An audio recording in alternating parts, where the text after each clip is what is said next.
Yeah, this is rather interesting.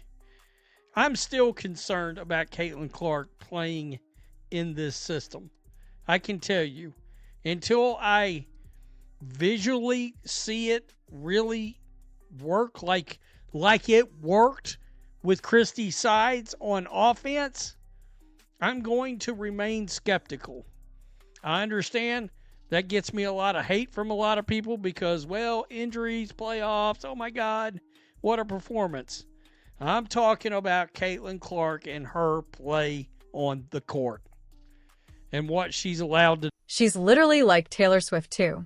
Zero. The words burst out of Stephanie White, the Fever coach, painting a vivid picture of Caitlin Clark's unprecedented fame. But White wasn't celebrating. She was venting a raw, undeniable frustration. Clark's name, White lamented, was being twisted into clickbait, used in ways few athletes ever face. This wasn't praise. It was a desperate plea for perspective, a glimpse into the immense pressure cooker of Clark's world, and a warning sign of the boiling point reached by those around her. The silence that followed was deafening, a calm before the storm. We've got the early odds for most valuable player and the championship involving the Indiana Fever. And in fact, that is where I want to start this video. And look, I'm going to also continue to say something else. When I watch a sporting event, I want to be entertained. And I was not entertained by the brand of offense this team played. All right? That's just being... Just as White's controversial comments hit, BetMGM and FanDuel dropped their bombshell. Caitlin Clark is already ranked number 2 in the early 2026 WNBA MVP odds. This stunning reveal places her just behind Nafisa Collier, with Aya Wilson close behind. For a player who hasn't even completed a full season, this is an astronomical projection, one that cements her status as a global superstar. But it's this very fact, this relentless spotlight, that seems to fuel White's exasperation, tying her emotional remarks directly to the league's new reality. And look, I'm going to also continue to say something else. When I watch a sporting event, I want to be entertained. And I was not entertained by the brand of offense this team played. All right? That's just being honest. It is what it is, right? People are going to like what they want to like. And that's how I get down. So let's check this out. As the nearly 7-month-long WNBA offseason kicks off, Caitlin Clark's initial 2026 WNBA MVP odds. Stephanie White's furious reaction stems from how Caitlin Clark's name keeps getting thrown into conversations that have nothing to do with her, or with the team, or even the sport itself. This isn't just about popularity. It's about control, or rather, the lack of it, over Clark's narrative. The WNBA, once a niche league, has become a global phenomenon largely because of Clark.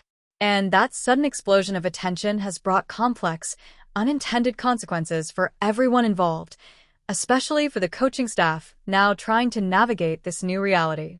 Comments about Caitlin Clark's popularity. All right? So, talking about Caitlin Clark's popularity, it reminds Fever coach Stephanie White of another megastar, one that, ironic or not, is one of Clark's longtime idols. Quote, she is literally like Taylor Swift 2.0, and because of that, her name gets thrown into a lot of conversations that have nothing to do with her or her interest or our team or our sport or whatever, White told the Indy Star on Fever Insider Podcast episode.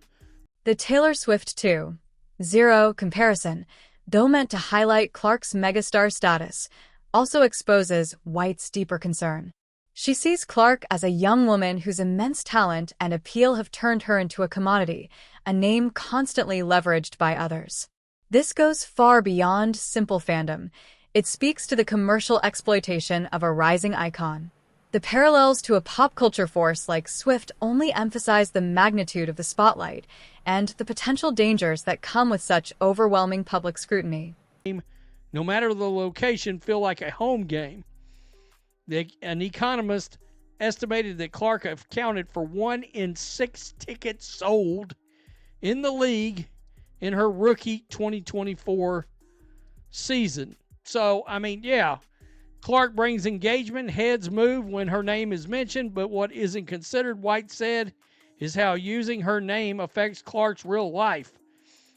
White first mentioned that Clark was used as a pawn in other people's games on a radio show, Query and Company, then expounded on her comments.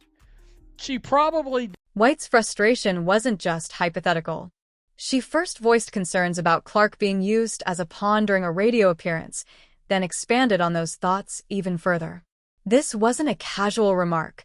It was a deliberate, multi-platform declaration of unease. It highlights a growing tension within the Fever organization. How do you manage a phenomenon? How do you protect a 23-year-old from the relentless and often disingenuous external noise? White's comments offer a glimpse into the daily battles being fought far beyond the court. And I'm not sure Stephanie White likes that. I'm sure she doesn't. Too bad. Too bad. You're the coach of the WNBA, the closest version to the WNBA's got to an America's team, which puts a very hot spotlight on the coach. It's an unfortunate side effect of the amount of fame that Clark has. Quote, her name grabs attention, White said. Her name is clickbait. Her name is utilized in a way that very few people and athletes are. It's the same sphere as LeBron James, Serena Williams, Tiger Woods, as Taylor Swift. I wish that Caitlin would... She's a 23-year-old kid who loves this game, who loves her teammates, who loves to compete at the highest level. White's words humanize Clark, cutting through the clickbait to reveal the athlete underneath. It's a plea for empathy, a reminder that Clark's genuine passion is being buried beneath the noise of external narratives. White comes across as protective, trying to steer the conversation back to the purity of the sport, away from the endless punditry and sensationalism that now surround her star player. You know, I mean, that just comes with it. She's extremely popular. She's done to the WNBA what Tiger Woods did to golf, where you had non-golf fans tuning in to watch Tiger Woods, and then by osmosis, and look, I never watched golf until Tiger showed up. And then I got to learn a lot of the other golf stars. I still watch some golf. And I don't ever think that would have happened without Tiger Woods being involved. And the economic impact of Caitlin Clark is undeniable and staggering. An economist estimated that she accounted for 1 in every 6 tickets sold during her rookie season, drawing sold-out crowds across the country. Every game, no matter where it's played, feels like a home game for the Fever. But that success cuts both ways.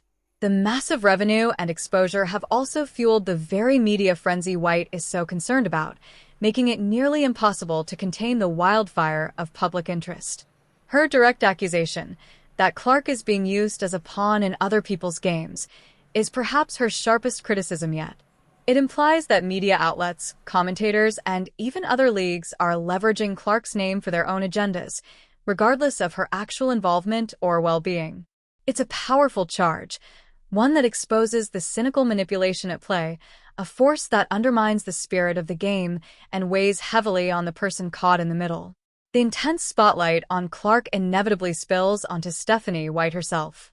Caitlin Clark's presence on this team puts that same spotlight on her coach, and the implication is clear. White may not be entirely comfortable with it. There's a personal element to her frustration.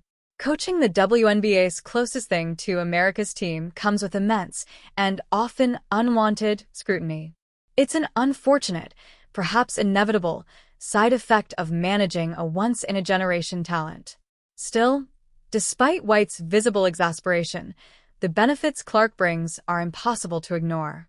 The WNBA's media rights deal has skyrocketed from $60 million to $220 million and potentially as high as $260 million once other contracts are included.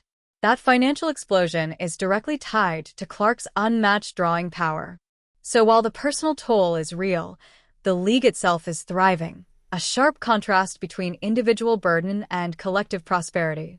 White herself compared Clark's impact to that of LeBron James, Serena Williams, and Tiger Woods, not a casual remark, but a statement that places Clark among the rare few who truly transcend their sport.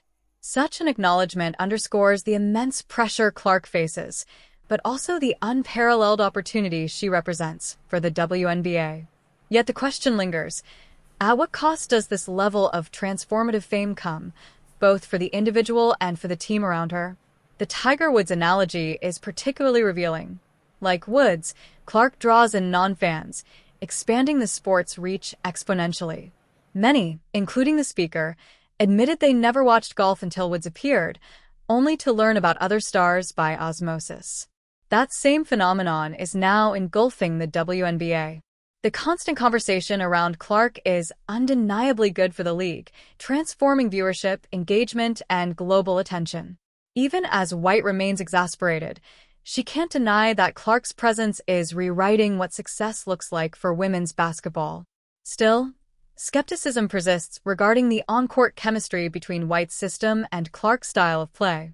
As one critic put it, "Until I visually see it really work like it worked with Christie's sides on offense, I'm going to remain skeptical." That assessment adds another layer of pressure, suggesting that the off-court spectacle might be overshadowing deeper questions about on-court performance and fit. The same speaker voiced disappointment in the team's offensive brand, bluntly stating, "I was not entertained by the brand of offense this team played." It's a candid reflection of the soaring expectations that come with Clark's presence. Every game, every possession, every play is now under the microscope. Fans are tuning in for a spectacle, and when the team's style of play doesn't deliver, it creates a jarring disconnect between the hype and the product on the floor. Despite these concerns, the Indiana Fever are already being listed among the championship favorites at plus 350, right alongside perennial powerhouses like the Aces and the Liberty. The sheer weight of Caitlin Clark's presence has shifted the entire league's perception of the Fever, instantly elevating them from obscurity to legitimate contenders. But that expectation is a heavy crown. It adds yet another layer of pressure on both the young superstar and her coaching staff. Stephanie White must now face an unavoidable truth. As long as she's leading this team, an immense spotlight will follow every player, every decision, every moment. Every gesture and every quote will be analyzed, dissected, and debated. This isn't just about Clark. It's about an entire organization living under an unprecedented microscope. A reality that demands unwavering resilience and strategic discipline from the Fever's leadership. While this level of scrutiny may be new to the WNBA, it's not without precedent in sports history. Imagine if Michael Jordan or LeBron James had risen to fame in the age of social media. The speaker argues it would have been just as relentless. LeBron, for instance, was once the centerpiece of endless daily debates.